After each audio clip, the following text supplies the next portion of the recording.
नमस्कार। औद्योगिक विवाद अधिनियम 1947 के संदर्भ में मैं आपके समक्ष बात कर रहा हूँ स्ट्राइक को लेके, हड़ताल को लेके। और जिसमें पिछले वीडियो में मैंने ये स्पष्ट करने का प्रयास किया था कि हड़ताल होता क्या, हड़ताल की परिभाषा के जो मुख्य एलिमेंट हैं वो क्या हैं, यानी कि हड़ताल होती क्या है।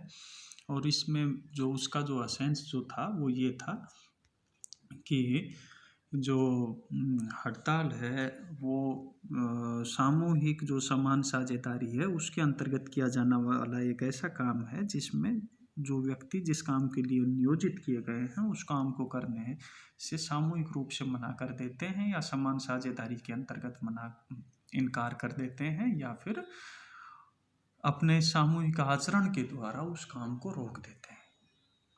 और मैंने ये भी आपसे स्पष्ट किया था कि हड़ताल के जो मुख्य जो 3 जो तत्व हैं उसमें ये है कि मूलतः कोई औद्योगिक प्रतिष्ठान हो, एक नियोजक हो सकता है या नियोजकों का समूह हो सकता है। दूसरा ये था कि एक समूह के द्वारा काम को बंद करना या काम से इनकार कर देना। और तीसरा जो है, इसका उद्देश्य ये है कि जो नियोजक है वो आप उसके ऊपर एक आर्थिक एक तरह से दबाव डाला जाए। किस बात को लेके? इस बात को लेके कि आप हमारी डिमांड पूरी करें, यानी कि काम बंद करना या काम करने से इनकार करने का जो उद्देश्य है वो ये है कि अपनी डिमांड्स को, अपनी मांगों को नियोजक के द्वारा स्वीकार करवाया जाए।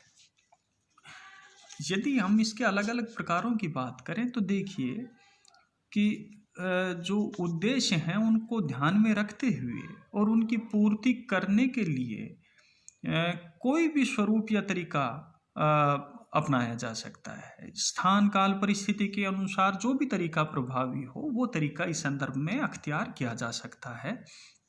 यदि हम मुख्य रूप से हड़ताल के एक तरह से प्रकारों की बात करें तो कुछ एक हैं, जैसे सामूहिक या पूर्ण हड़ताल, आंशिक भी हो सकती है ये आंशिक हड़ताल, सांकेतिक भी हो सकती है, सांकेतिक हड़ताल भी होती है कुछ समय के लिए, या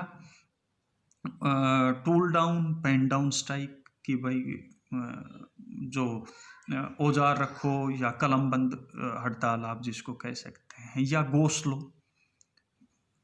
काम धीमा करें, या वर्क टू रूल नियमानुसार काम करेंगे, इस तरह की हड़ताल, हंगर स्ट्राइक, भूख हड़ताल। तो अलग अलग इसके विविध रूप हमें देखने को मिलते हैं।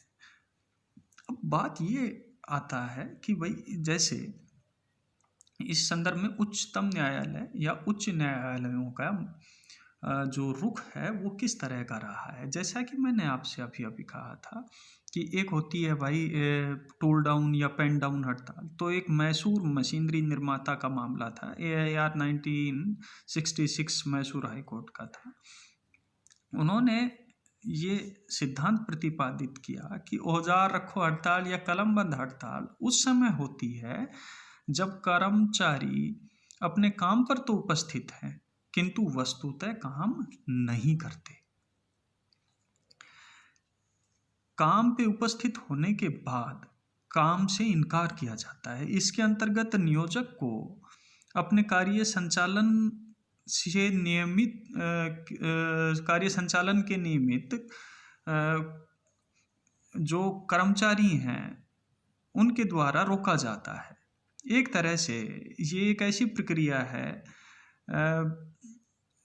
कि जो कर्मचारी हैं वो औद्योगिक परिसर में भी होते हैं और काम भी नहीं करते।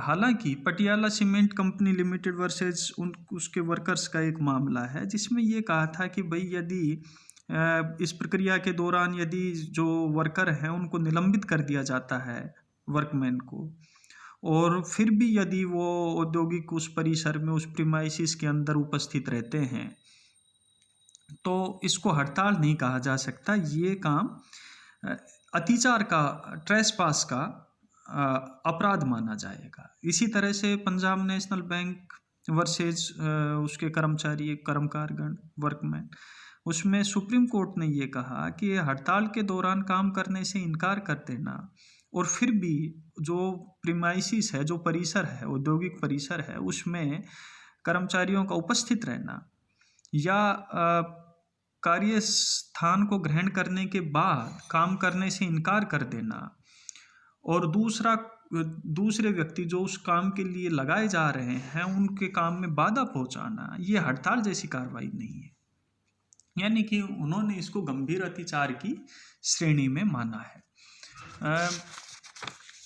और इसी तरह से आप ये कह सकते हैं कि जैसे एक कि भाई जो गोस्लो जो हड़ताल है उसके संदर्भ में सासा मूसा शुगर वर्क्स वर्सेस शोभराती खां का सुप्रीम कोर्ट का डिसीजन है। सासा मूसा शुगर वर्क्स वर्सेस शोभराती खां, इसमें कहा था कि जो गोस्लो जो हड़ताल है वो हड़ताल की परिभाषा में नहीं आती, बल्कि ये एक गंभीर दुराचार है, मिसकंडक्ट है, जिसे युक्तियुक्त नहीं कहा जा सकता। सुप्रीम कोर्ट कह रहा है कि भाई जो गोस्लो जो स्ट्राइक है ये एक मिसकंडक्ट है, गंभीर मिसकंडक्ट है, गंभीर दुराचार है, जिसको आप जस्टिफाई नहीं कर सकते, आप इसको युक्तियुक्त नहीं कह सकते।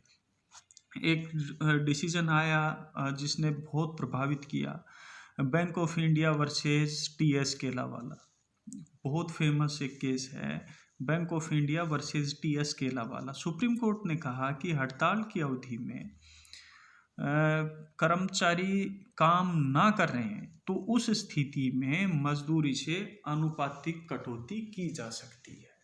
देखिए, इस फैसले ने हड़ताल के स्वरूप को ही बदल के रख दिया था कि Bank of India versus T S Kelawala Supreme Court का डिसीजन है, जिसमें माननीय उच्चतम न्यायालय ने कहा कि हड़ताल की अवधि में कर्मचारी के द्वारा काम ना करने की स्थिति में उसकी मजदूरी से अनुपातिक कटौती की जा सकती है।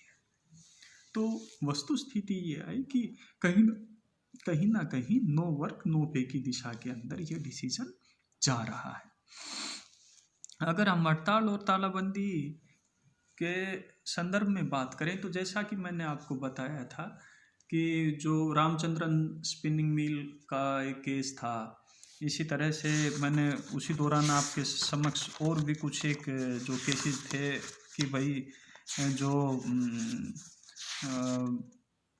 केरवेटा एस्टेट कोटागिरी वर्सेज राजा मणिकम एक्सप्रेस न्यूज़पेपर्स लिमिटेड का मामला था। इसमें मैंने आपके साथ ये कहा था कि जो तालाबंदी है ये हड़ताल का प्रतिपक्ष है। जिस तरह से हड़ताल है वो श्रमिकों के हाथ में अपनी मांगें स्वीकार करने का अस्त्र होता है, उसी तरह से तालाबंदी है वो नियोजकों का अस्त्र है, जो कि अपनी मांगों को पूरा करवाने के लिए सामान्यतः वो प्रयोग में लेते हैं। तो अगर हम अंतर के के संदर्भ में बात करें, हड़ताल और तालाबंदी यानी स्ट्राइक और लॉकआउट में बेसिकली जो अंतर हैं वो क्या है, तो आप पाएंगे कि हड़ताल है वो एक सामूहिक कदम है, किसका? श्रमिकों का, जबकि तालाबंदी किसका कदम है? अकेले नियोजक का। इसी तरह से मैंने कहा था कि हड़ताल चालू करने की एक लंबी प्रक्रिया है, ट्रेड यूनियन की बैठक होती है, उसमें प्रपोजल आता है, प्रस्ताव को पारित किया जाता है सामूहिक रूप से, फिर नोटिस दिया जाता है, इस तरह से एक प्रक्रिया है।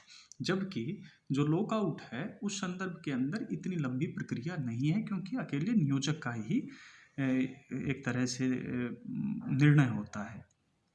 हड़ताल में श्रमिक स्वयं काम करने से मना करते हैं, जबकि जो तालाबंदी है उसमें नियोजक है वो काम लेने से मना कर देता है कि भाई मैं आपकी सेवाएं नहीं लूँगा। हड़ताल श्रमिकों के हाथ में अंतिम अस्त्र है और तालाबंदी नियोजकों का अस्त्र है। कैसा?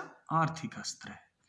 तो वस्तु स्थिति ये है कि हड़ताल एक जटिल प्रक्रिया है, जबकि तालाबंदी एक ही व्यक्ति के द्वारा घोषित की जाती है, अतः अपेक्षाकृत एक सरल प्रक्रिया है। इसके संदर्भ के अंदर, हड़ताल के संदर्भ के अंदर क्या क्या और जो कानूनी प्रावधान हैं, जैसे कि लोकोपयोगी जो सेवाएं हैं उनमें हड़ताल प्रारंभ करने के लिए नोटिस दिया जाना और किन स्थिति के अंदर हड़ताल अवैध हड़ताल में कन्वर्ट हो जाती है, किस स्थिति के अंदर हड़ताल चालू की जा सकती है, उसके संदर्भ में मैं आपसे डिटेल से डिस्कस करूंगा अगले वीडियो।